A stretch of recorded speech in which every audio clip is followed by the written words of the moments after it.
walk past multiple times every week. I'm delighted to have been invited to moderate today's Interfaith dialogue.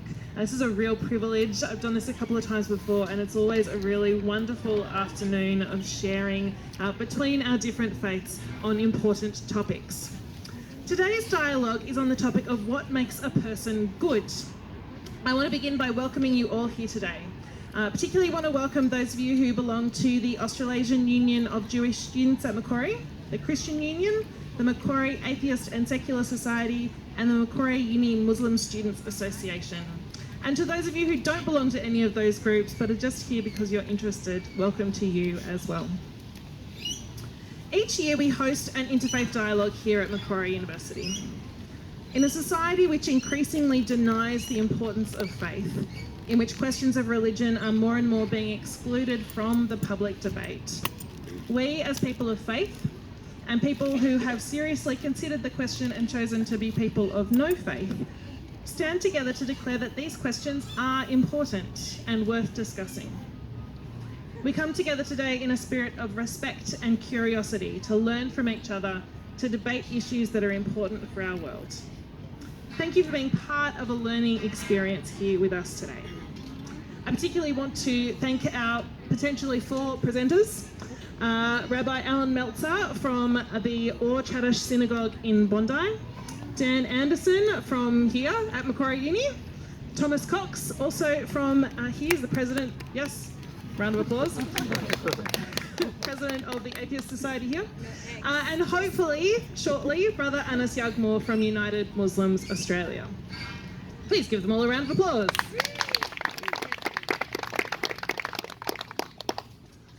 Our question today is what makes a person good? Morality and religion have long been interlinked concepts. The laws and cultural norms of many countries are based more or less explicitly on the major religion practiced in their part of the world. But in our increasingly multicultural and multi-ethnic society, it's become more and more complicated to draw straight lines between religion and culturally accepted morality. And I think we've seen that really clearly in the last few weeks as we've had a federal election campaign, haven't we? Our question today then is a significant one. What do our major religions, including atheism, have to say about what makes a good person? How do we define good and evil? How will we respond when what our society claims is good comes into conflict with what our religious traditions teach us? Today we want to consider what different faiths have to say about morality and how religion can help or hinder our personal and communal efforts to be good people. So, to let you know how today's going to work. Our dialogue will begin with our four speakers presenting their point of view on the question for today. After they've all had a chance to speak, I'll pose some questions to them, and then there'll be a chance for you to ask questions either directed to a specific speaker or for the panel generally. If you'd like to ask a question, please feel free to do so. We'll have microphones wandering around that you can speak into. But please remember that we're here to learn respectfully from each other. Let us be an example today to our university of how religion can be discussed and debated rigorously, but without hostility or conflict. So, to start off, please welcome Rabbi Meltzer to discuss the Jewish perspective on this question. Thank you, everyone, and thank you for the introduction. I want to start just with an acknowledgement to the traditional custodians of the lands in which we're gathered. I want to pay my respects to their elders past and present, and I want to pay respect to all Aboriginal members of our country, all Aboriginal citizens, and Torres Strait Islander citizens of the Australian community. If you watched Game of Thrones last night, you might think that humanity cannot be moral. And in fact, it takes, no spoilers, but it takes someone that's developed out of, beyond humanity to really take upon themselves the position of leadership from a moral perspective. But Judaism would disagree. We would look around and we see the human potential, and we see the gift within each human being and how they can engage in being moral citizens of the world. 2 weeks ago, let me give some context. Every week in Jewish communities around the world, we read parts of the Torah, the Bible. And each week we read a different piece, and over the course of the year, we go through the 5 books of Moses, the first 5 books of the Old Testament, and we complete it. And so 2 weeks ago, we were reading a piece from the parasha, the weekly reading of Kedoshim, which translates to being holy. And the reading opens with the idea that you are commanded, each and every one of you, to be holy because I, God, am holy. And there's an interesting debate that occurs within our sages, and Judaism is all about debate. So it's really a pleasure to sit here and hopefully have a bit of a debate, both with my co-panelists and you, the audience. But the debate between our sages basically said, one side arguing that holiness is only found through our actions. Every time we engage in a good action, in the moral action, in a moral deed, we engage in a little bit of holiness and we acquire that holiness. And the other sage basically said that we have to be inherently holy, and that our job is to go and move the mundane to being the sacred. How we engage with our fellow human beings, how we engage with the environment, how we engage with the world around us. All of that enhances the world, which is primarily a mundane world, and elevates it to a place of sacredness. And the Ramban, one of our sages, Nachmanides, basically says that the reason why that's has to be the reality is because we were made in the image of God. Now, I don't need someone to believe in God. I don't need someone to believe in all of the beliefs that I hold dear. What I do need people to believe, what I do think creates morality, is the understanding that it's not the individual that matters. It's the collective, it's the reality that human beings were made in this image, whether it's the image of God or depending on your belief, but in an image that each and every other human being is also made in that image. That really there's no difference between me and you, or you, just because of the way in which we think or believe. It's really, we're inherently the same. We might look different, we might sound different, we might act different, but at our core, at our essence, we are the same, and that is the way in which we can view morality, view people as inherently moral, and our actions, and then our sort of the way in which we engage with the world around us either elevates or drops us down in sort of through our actions. But inherently, we are holy, we are moral, we are able to do good. And we can take the example of a child. A child is born completely innocent. There's no evil or bad deeds or an ability to engage kindly or properly within society, and that is almost a proof that inherently morality is possible, and inherently humanity is made in that image of a collective moral place, I suppose.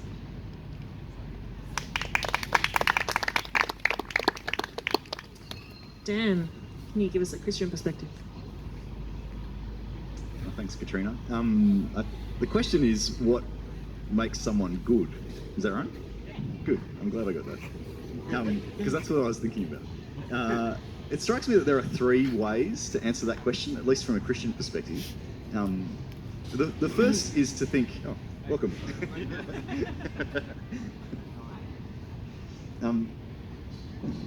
I think the first is to think about goodness itself, and I think the rabbis helped us really to think that through. And as a Christian, a lot of our thinking about the world is based on the same sacred books and a lot of the same perspectives. So I think I would share a lot of the rabbis' perspectives on what makes someone good. As a Christian, I would say that the way that we think about that is to tell a defining story about a defining relationship. So in the same way as the rabbi just said, we believe that we're creatures of God. We're made for a defining relationship with Him. We're made in His image. And that is what it means to be good, to live in that relationship and to enjoy it, and to see it extended out into the world around us, as Rabbi Alan just said. The story continues though, doesn't it? Because the world that we see around us isn't a world that looks like that all the time. It's not a world in which people enjoy relationship with God or with each other. And just like in the Jewish tradition, there's a Day of Atonement. The second way to think about what makes someone good is to think about it in terms of how do you go from being not good back to being good again, that kind of question of being made right or being made good again. And I would say, as a Christian, when we think about that from the perspective of our defining story, it's a relational question. What makes someone good depends on what is necessary in order to make the relationships between people right again. And by and large, you can think about that in your own relationships. If you do something that hurts someone who's special to you, there are usually kind of two things that you need to do. The first is some kind of genuine repentance. You need to show that you've changed your heart and you're not likely to do the same things again. And then in a really serious case of wrongdoing, you need to make restitution. There are consequences for the thing that you've done. Maybe you've hurt the person in a really significant way, or you've damaged something that belongs to them. You need to make it up again.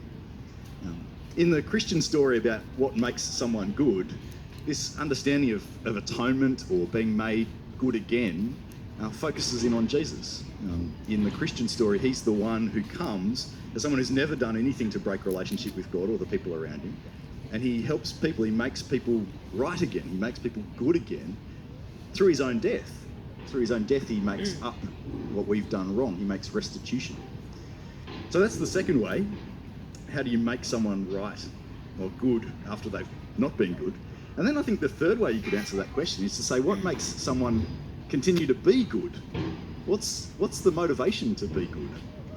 And in the Christian story, the way that you would answer that question, I think, is fundamentally in response to the goodness that God has shown us. You see, all of us, I think, find ourselves in a situation where we've broken our relationships with the people around us, where we've broken our relationship with God. We sit around in a beautiful day and we don't give him thanks for the things that he's made for us. So even though we're created to be holy, we don't actually give him thanks the way that he deserves. And so all of us need to be made good again, but we can't do it on our own. We can't fix these problems on our own, and God does that for us. That's an act of generosity, an act of grace.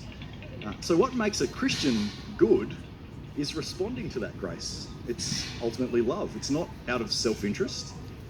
It's not out of fear. It's out of a response to grace and kindness that makes someone good. So I would say those are the kind of three ways that I would think about it from a Christian perspective. Thank you very much.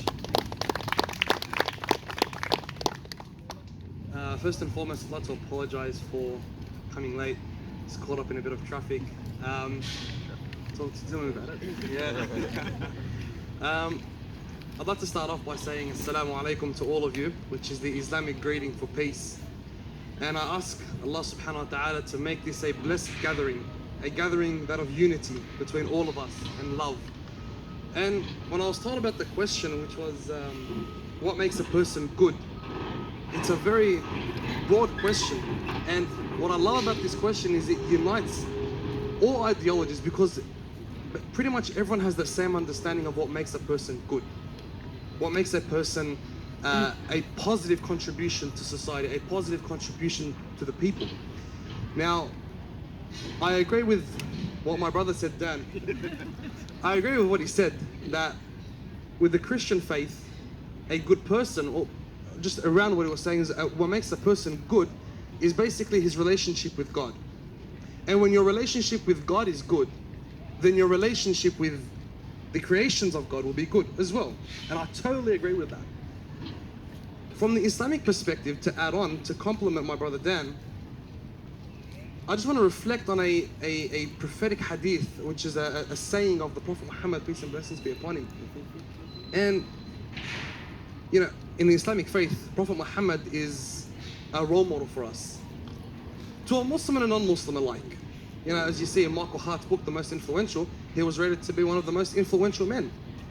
So he's an influence to Muslim and non-Muslim alike. So this is why I hold very dearly to the sayings of the Prophet Muhammad, peace be upon him. And he says that he who does not thank the people does not thank God. And I think one aspect of being a good person, what makes a person to be good, is actually showing that sense of appreciation.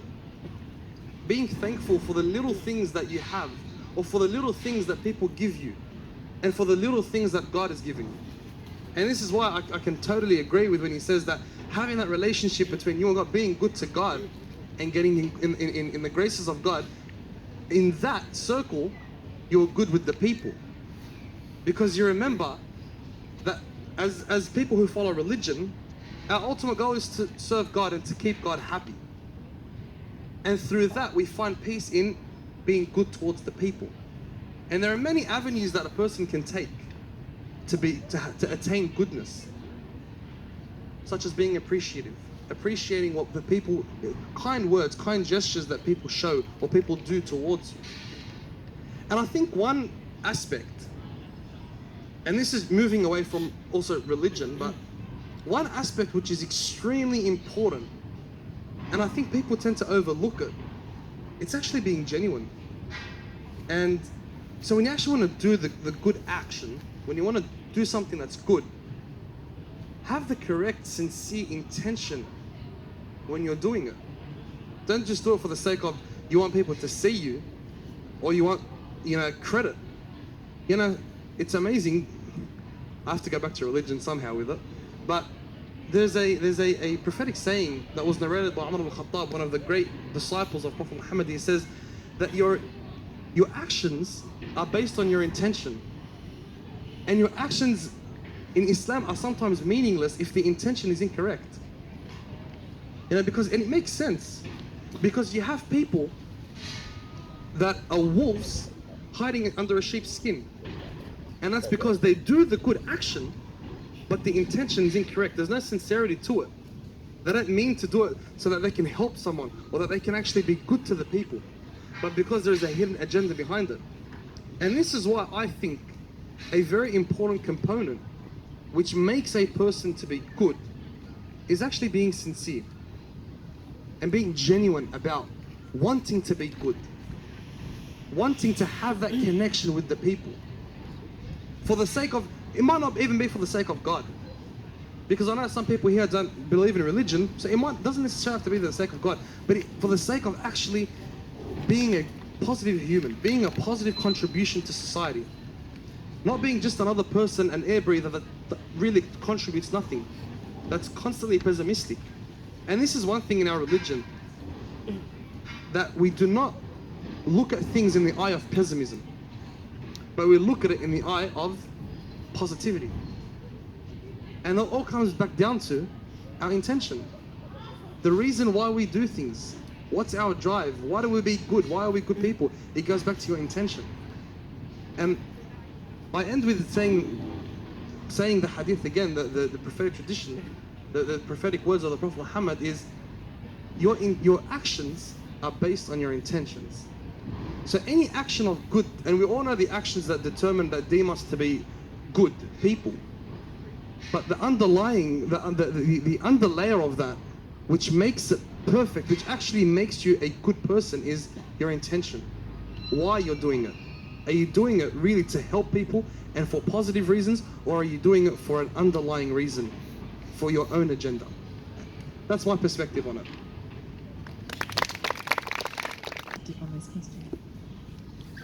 Hey everyone, I just want to say thanks again to Katrina and all my fellow panelists, and to you guys for giving me a chance and everyone else here a chance to voice their opinion, and for you to hear us out and try and understand some differing perspectives.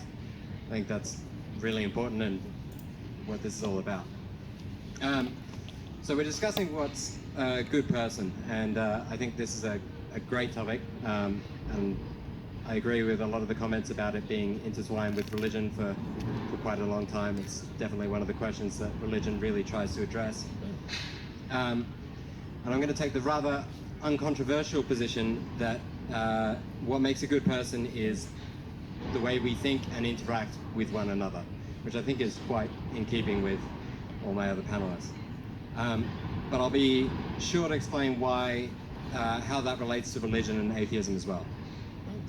So first, why I think it relates to the interactions between beings, and why this makes not just a person good, but why it makes anything good, is because I don't think there is a nebulous sense of right or wrong. I think there is only a sense of right or wrong with regard to particular ends or particular objectives.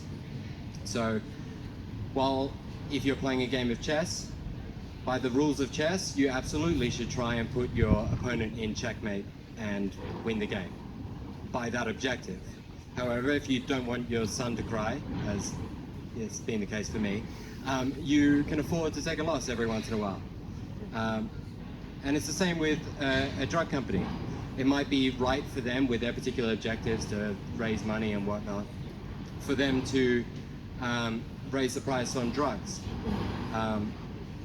However, that's only right with relation to that particular goal. If you look at what Martin Shkreli did in America with raising the price of HIV drugs some thousands of percent, that's morally dubious, to say the least. So I think there's only ever right or wrong in relation to particular objectives. And with regards to morality, I think what we're talking about is not right or wrong in a nebulous sense, but right or wrong with regards to those that are impacted by our actions. I actually don't think any other definition really makes sense. If you try and remove the beings from morality, what does that even look like? What would it mean to do wrong by a rock or to do bad to a piece of paper? You might damage it, and that might seem sinister and indicate some underlying evil characteristics, but you haven't actually done any wrong to the rock itself. You might take a rock that's come from outer space and strikes you in the head, and that's certainly a bad situation. But we're not talking about bad situations, we're talking about bad character. And character only comes into play when it's revealed that it didn't come from outer space, but it was in fact me who threw the rock. Only then do we get a question of moral character. And I think that's where morality is limited, to the realm of interaction between beings. And there's probably a lot of theists in the room at the moment who don't necessarily disagree with me at this point. But I'd like to make clear that this concept is purely secular. There isn't it isn't grounded in any divine laws or the idea of an afterlife or souls, no cosmic karma. It's purely grounded in secular reality, grounded in the interactions between one another. And I think many theists do operate this way, considering only beings as morally relevant, and that's great, but it is secular. And I think this is where religious morality can differ. I don't have time to talk about every religious moral system or every secular moral system, but I think what makes them distinct, or to the extent that they are distinct, religious morality refers to something other than human, refers to something greater. Talk of karma, heaven or hell, God's wishes, divine commandments, a certain duty or religious laws. And while these things can motivate good, I think the inclusion of other factors fundamentally undermines the morality of one's character. Immanuel Kant has a nice example that illustrates this. So imagine an honest shopkeeper, one who always tells the truth because he believes that he wouldn't want to be lied to, and as such, he doesn't want to lie to others. He has empathy and compassion for his fellow man, with good intentions. And if you compare this to another shopkeeper, one who also doesn't lie but is motivated by fear because his boss told him that he'll be fired if he tells lies, or one who's motivated by greed, who wants repeat customers and thinks being honest is the best way to go about that.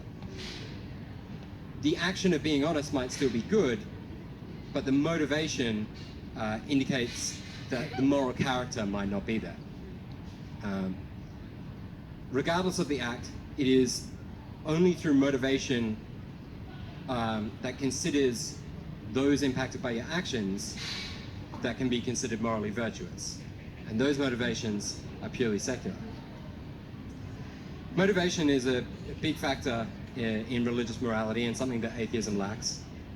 One of the questions I'm often asked is, why do good as an atheist? And it's a good question. There's no fear of hell or promise of heaven or anything like that. And there's some human laws, and that would motivate some people. However, I think the vast majority of people aren't motivated by these factors. And that's where I get asked the far more blunt question of, why don't you rape or murder people? And there are certainly atheists that do these things, and religious people that do these things. But I think the only correct answer to this question is simply because you don't want to. That's the answer I have. The thought of those kind of things makes me sick, and I have absolutely no desire to do those things. But more to the point, what would it say about your moral character if your answer was, because I don't want to go to jail, or because I fear hell? Religion might motivate one to act in certain ways, but this only goes so far as to move people who desire the carrot or whom fear the stick. It says nothing of one's moral character, much in the same way that wanting repeat customers or a happy boss doesn't necessarily indicate that you're a good person. The only factor in moral character is the prioritization of others, and that's what makes a good person. And I think this is also where religion can betray morality. From an atheist perspective, there is no moral priority greater than humanity. This is not to say that some people aren't motivated by other factors. There is indeed no requirement to be good. But there is no debate that humanity is of utmost moral importance. This is not the case in religion. Religion holds that God is of the utmost importance, and as a consequence, men are not. Now, I know that some may say that acting in accordance with God is acting in accordance with man, but this is akin to some kind of trickle-down morality. If you are following God's wishes to get the best results for man, God is simply a means to an end, not the moral imperative itself. However, many do hold that it is God who defines good. This is the very same moral relativism that atheism is often mistakenly attributed with. That what one says is right, that it is acting in accordance with God's words, His church, His laws, regardless of what those actions are, that is good. It's the same thinking that has led to some of the most horrific actions throughout human history. The expansion of God's country through the Spanish Inquisition and countless other wars, justifiable because God's country was more important than the lives of the men. It was in thinking Allah more important than the lives of civilians that justified the actions of a few on 9/11, at least to themselves. And the same with the killing of cartoonists and the beheading of vocal critics of Islam. It's the same prioritization of the reputation of God's house that caused the Catholic Church and others to defend and hide pedophiles. It's in considering godly traditions more important than children that justifies the mutilation of millions of children's genitalia worldwide. It's this same consideration for God's laws as more important than human lives that has led to honor killings, forced marriages, sometimes to children, stoning and lynching of gay people, death sentences for adultery and blasphemy. And I'm sure many people here don't agree with these things and think that religion doesn't necessarily hold that God is more important than man. But I'm up here with all three of the Abrahamic faiths. Abraham, a man who's probably most renowned for his willingness to kill his own son at the request of God. A man who's applauded and held up as virtuous in all these faiths because of his commitment to put God first. And that's the message of the story, that you should prioritize God's word even at the cost of your own child's life. I think the only way these atrocities are ever justified is if you hold God to be the highest moral priority and you put humanity second. It's precisely when one looks beyond humanity for moral priorities that I think one can lose their humanity. I think it's summarized most simply in a quote by Steven Weinberg, who says, "Without religion, good people do good things and bad people do bad things, but it takes something like religion to make good people do bad things." So what makes a good person? Well, a person can only be good through their consideration of others in their actions. I think we've heard a lot of that from the other speakers.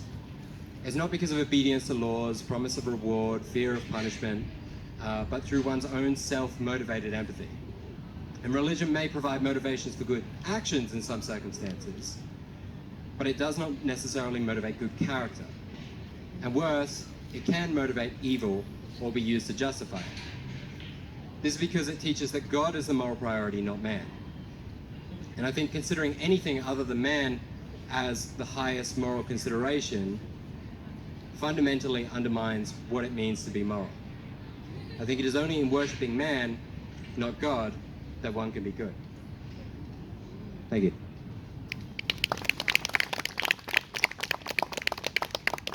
I want to throw it open to our panel to start off with. Do any of you have thoughts on what your fellow panelists have said? Take it away. Thank you very much, Brother Thomas. Just a question. I've studied Islamic sciences and Sharia overseas, and are you aware of the reasons of Sharia, the 5 purposes of why the Islamic law is set down? I mean, even if I was, why don't we let you explain it to the audience as well? No, but I just wanted to know if you knew that before making remarks about 9/11 or any other attacks that were supposedly made by Muslims, even though it goes against everything Islam teaches. It's not against it, it's jihad. It's principle. Right. So I didn't think that this would turn into any like just justifying religion or justifying atheism. I thought we'd all be sitting here just to stand on a common ground on what makes a person good. And I think we all agree that what makes a person good is basically being good to another human being, 100%, but without demonizing other ideologies. So just going back to what the first reasoning, and this is number 1 on the list, in Islam, we call it maqasid al-sharia. Number 1 is to the preservation of life. It's even before, it comes before the preservation of religion, and that's a fact. Your life comes first before anything. And I'll give you a Quranic verse. Allah Azza wa Jalla, He says in Surah Al-Ma'idah, He says, كتبنا عليهم من قتل نفسا بغير نفس أو فساد في الأرض فكأنما قتل الناس جميعا ومن أحياها فكأنما أحيا الناس جميعا. What's the meaning of that? He who kills a single life, it is as though he has killed all of mankind. And he who spares a life or saves a life, and this, you know what? This verse is what pushed me to study medicine. This verse is what pushed me to become a doctor. He who saves a single life, it's as though he saved all of mankind. So in Islam, the life is so sacred, the fellow human being is so sacred to a Muslim. Everything you see, any killing that you see in the name of Islam, it is not in the name of my religion. And I can say that in full confidence, and I can tell you every Muslim sitting here today will agree with me. Islam does not preach for you to go out and blatantly kill people just because they go against you. This is not Islamic. And I'm sure this is not Christianity.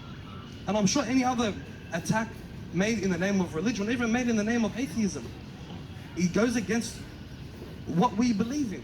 Islam does not preach this. And you know, I'm sorry to say this, but I disagree with you when you say that, or when you made the remarks about the attacks that happened in the name of Islam. My dear brother, this was not Islam, because it goes against everything Islam teaches. And I'm confident with this, and I know this for sure.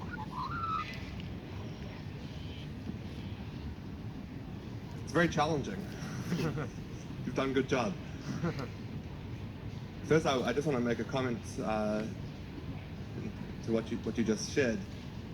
The problem with that is that all 3 of our religions have a concept that in certain cases we have to give up our lives so that we do not bring shame to God's name. All of us have the concept of martyrdom in some way.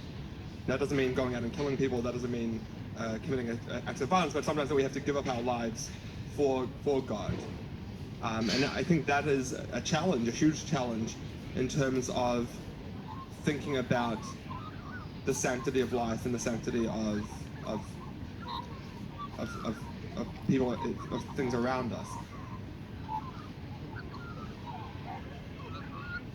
I struggle with this question, and I struggle with the way in which you've posed your answer. Every single day I struggle with it, because I look at and I see people who do things in the name of God, whether that is actual religion or that is just people acting on their own accord. I see people using the name of God constantly to victimize and destroy people. All, nearly every religion is guilty of this. But I'm also worried that you think that humanity cannot divorce their care and affection and action towards other human beings and the inanimate world because of a supposed prioritization of God. you shared a fact that, if I go out and smash a rock, then I'm not a bad person, right? Because it's about the relationship I have with fellow human beings, correct? I would argue, and my religion would argue, that wanton destruction of the world around us would make you a bad person. In fact, the Bible and the Old Testament and the book of Numbers, the book of Deuteronomy, shares this idea that if you're besieging a city, you're not allowed to cut down the fruit trees, because wanton acts of destruction on nature is immoral. And it's not immoral because God says it's immoral, it's immoral because we have the world, and when we destroy the world, whether it's animate or inanimate, we're not a good person. We have no value or care for the world around us. And I think ultimately, what religion adds to the conversation of morality, and I think all three of us would agree, probably all four of us, that there is this understanding of universal morality that goes above and beyond religion. But I think what religion adds, and doesn't detract in the way you shared it, is that religious deeds, actions, and thought allows us to contextualize a lot of the things that we find to be universal. They don't mean that we do things only because we have a care for God, but they enhance the universal morality that we already engage in.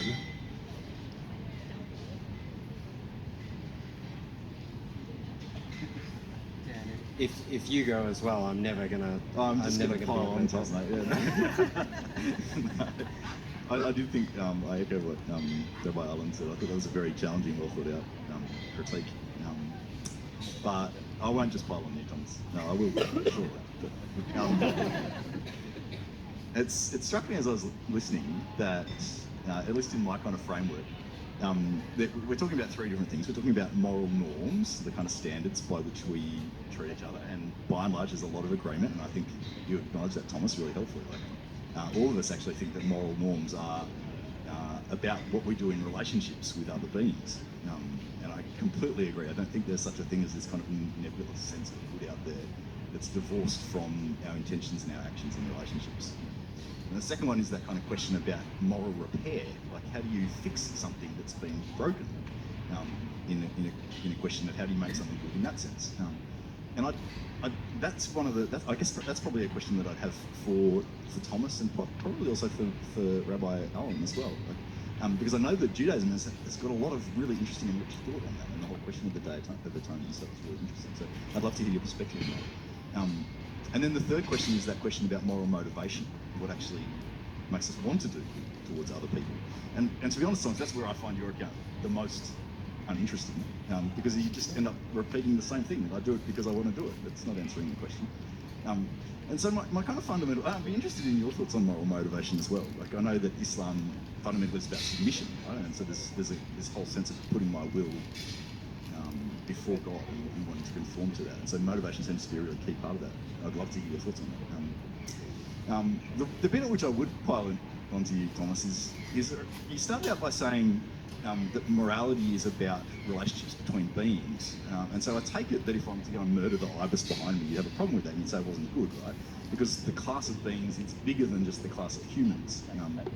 And so the fundamental difference between us, and I know that you would acknowledge this, is that we think that God is a being, right? And so therefore morality includes relationships with God. That's really the only difference. It's a question about what is real and what isn't real. Your take on us would be that we're including in our class of being something that isn't real, and so therefore our morality encompasses something that isn't real. And we would say the opposite of you. You're failing to include something in your morality that is real and is really important. And therefore your morality is always limited and doesn't take into account those important things. So I'd be interested in your kind of comments and thoughts on that as well. All right. Well, I've got a task ahead of me. All right. Let me try and address some of them before we get away from it too much. How to do this? Okay. I'll start from the beginning. First off, I think we all started off very much agreeing about it being the relationship between beings, and I actually found your presentation of that to be most sort of in line with my own, even though I think everyone, to one respect or another, spoke about it being primarily about the relationship between people. I only wanted to, the way I draw the distinction between kind of, I would classify that as an atheist morality, because it isn't one that necessarily requires God.